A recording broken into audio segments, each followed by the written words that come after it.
사랑하는 성도님들, 우리가 신앙생활을 하는 데 있어서 이것을 우리가 놓치면 안 되는 부분이 있습니다.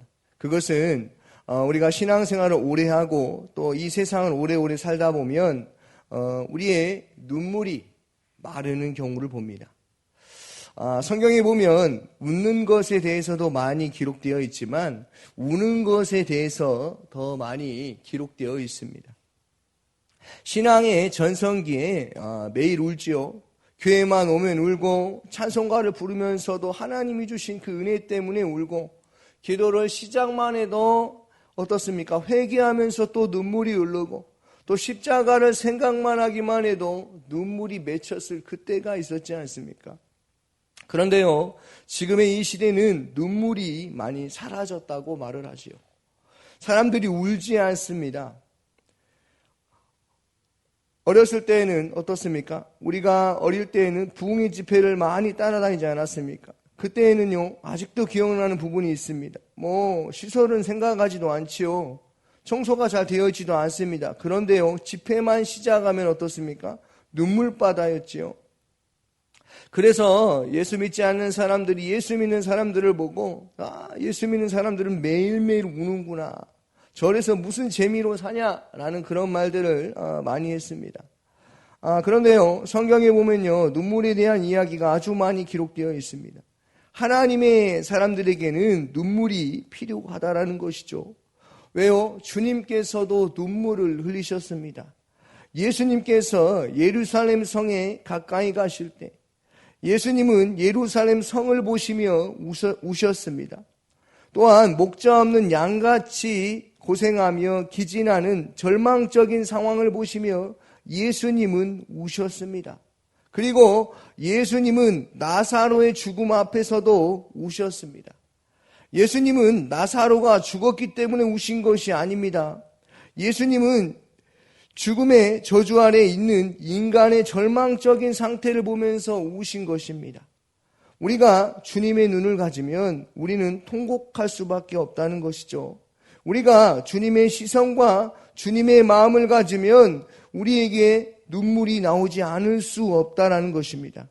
주님의 마음을 가지기를 원합니다. 그러면 울게 될 것입니다. 어떻게 울게 됩니까? 그 사람을, 그 영혼을 놓고 기도할 때, 이 나라와 이 민족과 또 아버지, 우리 자녀들을 위해 기도할 때 울 수밖에 없어요. 오늘 말씀에 도성을 바라보면서도 울고 자신을 바라보면서도 웁니다. 어떤 청년이 저에게 와서 이런 말을 합니다. 목사님, 기도가 잘 안 돼요. 이런 질문은 항상 일어나죠. 예배가 안 됩니다. 왜 기도가 안 되고 왜 예배가 안 되는 것입니까? 그것은요, 이미 마음 가운데 받아들일 마음이 없는 것입니다. 심령이 부요해졌기 때문에 그래요. 그런데요, 그럴 때는요, 심령이 가난한 마음이 될 수 있도록 기도해야 한다는 것입니다. 예수님께서 팔복을 말씀하실 때에 평소에 우리가 알고 있는 복과 다른 것을 말씀하셨습니다. 예수님께서는 이렇게 말씀하셨죠. 심령이 가난하는 자는 복이 있나니 말씀하시고 애통하는 자가 복이 있다고 말씀하셨습니다.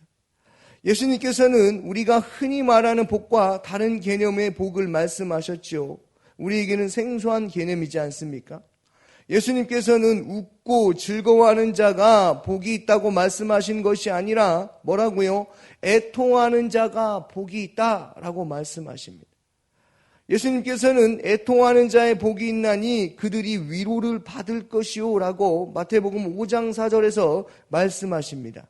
여기에서 말하는 애통은 무슨 의미이냐면 좋지 않는 일이 일어나 우는 것을 의미하지 않습니다. 여기서 말하는 애통은요, 영적인 애통을 의미합니다. 진정한 애통이 있을 때에 하늘의 위로가 있게 된다는 것이죠. 그러므로 그리스도인에게 눈물은 참으로 중요합니다. 그러면 우리가 언제 눈물을 흘립니까? 그것은 예수를 생각하고 예수를 바라보며 나의 자신의 죄악을 회개할 때, 나에게 근심과 고통 가운데 있는 나에게 찾아오시는 그 예수를 만날 때 우리에게 눈물이 흐르는 것 아니겠습니까? 자신의 죄를 주님 앞에 고백할 때 눈물을 흘리지요. 눈물 자체가 회개라고 말할 수는 없지만 참된 회개는 눈물을 동반한다는 것입니다. 사랑하는 성도님들, 우리에게는 절박한 기도가 있지 않습니까? 그때만 눈물을 흘리는 것이 아니라 우리는 그 상황 가운데 우리와 함께 하시는 주님을 만나며 주님 앞에 그 모든 것을 다 털어놓을 때에 주님께서 우리에게 그 메마른 눈에 눈물이 흘리게 하실 거라는 것입니다. 고난 속에요, 더욱더 하나님 앞에 매달리시기를 바랍니다. 고통 속에 하나님, 저는 이것이 아니면 죽습니다. 이런 것과 같이요, 저는 오늘 주님이 만나 주셔야 합니다. 저는 주님께 기도할 때 주님과 교제하기를 원합니다. 나의 답답함과 나의 고통의 소리를 주님 다 아시오니 주님, 오늘 이 시간 저를 만나 주셔서 제가 주님과 교제할 수 있는 은혜를 더하여 달라고, 우리에게 성령 충만함을 달라고 기도해야 하는 것입니다. 또 언제 눈물이 납니까? 언제 하나님의 은혜가 넘칩니까? 그것은요, 바로 하나님의 앞에 나와 기도하며 주님의 말씀 가운데 역사하시는, 나의 가정 가운데 일하시는 그 하나님을 볼 때 우리의 눈물을 주체할 수가 없습니다. 바울 사도가 이렇게 말했습니다. 측량할 수 없는 그리스도의 풍성함이라고 말했어요. 정말 멋진 표현 아니겠습니까? 그리스도의 은혜가 매우 커서 잴 수가 없고 셀 수가 없고 표현할 수가 없다는 것입니다. 그 은혜가 밀려오면 어떻습니까? 눈물이 터지고 감사가 터지게 된다는 것입니다. 다른 기도 제목이 없습니다. 감사합니다. 주님 감사합니다. 나를 여기까지 이끌어 주시고 나와 함께하여 주신 주님 감사합니다라는 이 감사만 나와도 주님은 눈물을 흘리게 하여 주신다라는 것입니다. 사랑하는 성도님들, 나 같은 죄인을 살리신 주님의 그 은혜를 어떻게 믿으십니까? 주님은 언제나 우리와 함께 하신다는 사실을 기억하시기를 바랍니다. 그렇다면 우리에게 진정한 눈물이 회복될 때 어떤 일이 일어날까요? 그것은요, 마음이 부드러워집니다. 사람이 순해집니다. 성품의 변화가 일어납니다. 마음에 있는 악의가 사라집니다. 누가 건드려도 별 반응을 하지 않습니다. 도끼가 빠졌죠. 그러므로 눈물과 도끼는 연관이 있습니다. 눈물에는 마음을 해독하는 속성이 있습니다. 울수록 불순물이 제거된다는 것입니다. 우리 안에 불순물과 독성이 많이 쌓여 있습니다. 그대로 두면 우리를 힘들게 하지요. 우리의 몸과 마음을 해치게 됩니다. 그러나 울 때 우리가 부드러워집니다. 부드러워지어 마음이 인간관계를 통해 나타나게 되어 있습니다. 관계에 갈등이 일어날 때 어느 한쪽만 울면 해결이 안 됩니다. 사실 우는 사람이 이기는 것입니다. 울면 모든 것이 끝이 납니다. 우는 것은 나는 싸우지 않는다라는 그러한 의미입니다. 이미 부드러워졌기 때문에 그렇습니다. 두 번째로, 울면 어떻습니까? 겸손해집니다. 억누르고 있던 모든 것이 사라지는 은혜가 임하면 사람이 겸손해지게 되어 있습니다. 눈물에는 교만의 독성을 해독하는 힘이 있습니다. 교만의 사람은 울 수가 없지요. 울면 어떻습니까? 자존심이 상하는 것이죠. 그렇죠. 그런데 울면 우리는 어떻습니까? 내가 아무것도 아니라는 것을 깨닫게 됩니다. 바로 하나님의 은혜가 임하면 어떻게 됩니까? 자신에게 더 이상 자랑할 것이 없어지고 교만이 사라진다라는 것입니다. 애통하는 자가 받는 복은요, 자신의 힘으로 사는 것이 아니라 은혜로 산다는 것을 깨닫게 된다는 것입니다. 이때 겸손이 저절로 나오게 되는 것입니다. 결코 우는 사람은 교만할 수가 없는 것입니다. 세 번째로, 우리의 마음에 옥토가 됩니다. 우리가 눈물을 흘릴 때에 우리의 마음에 깨달음이 일어납니다.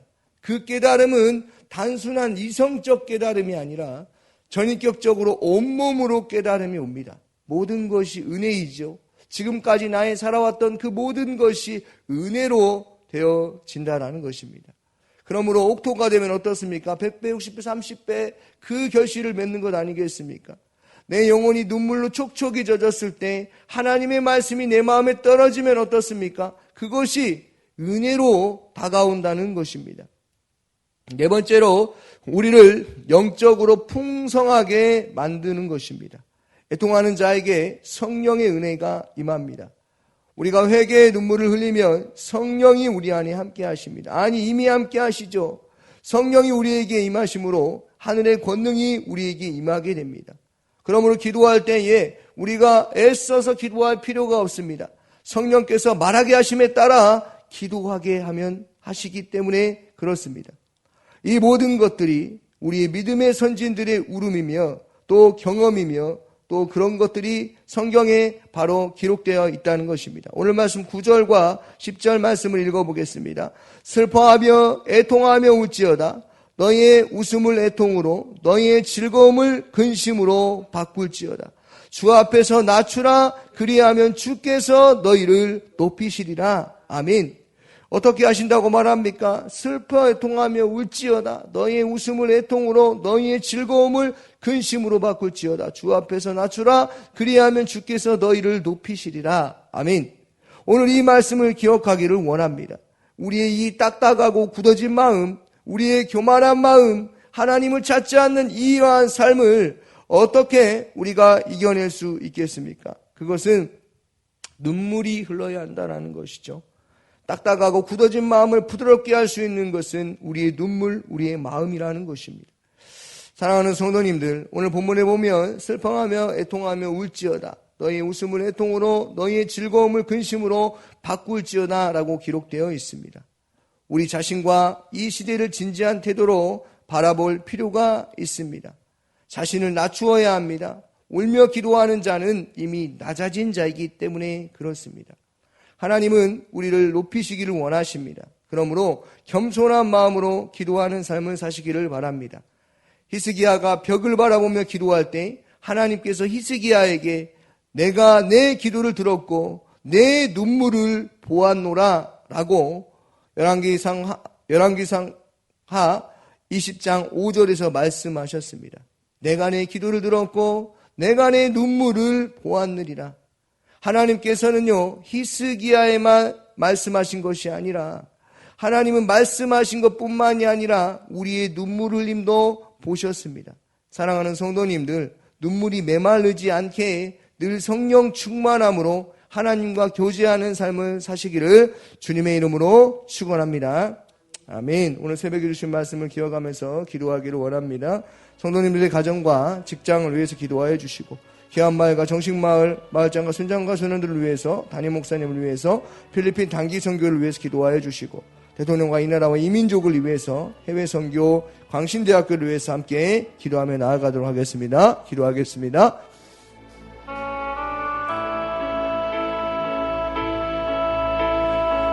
사랑의 많으신 아버지 하나님 감사합니다. 우리에게도 하나님 아버지 우리에게 필요한 것이 무엇인지를 알게 하시는 주님, 하나님 어느새 우리의 눈에 눈물이 메말라버렸다면 하나님이 오늘 아버지 앞에 다 털어놓고 내어놓아서 너는 내게 부르지라 내가 내게 응답하겠고 내가 내게 크고 은밀한 일을 내게 보이리라고 말씀하신 그 말씀에 힘입어 우리가 기도할 수 있도록 성령 충만한 삶을 살아갈 수 있도록 겸손한 자가 될 수 있도록 마음이 부드러운 자가 될 수 있도록 하나님 역사하여 주시옵소서.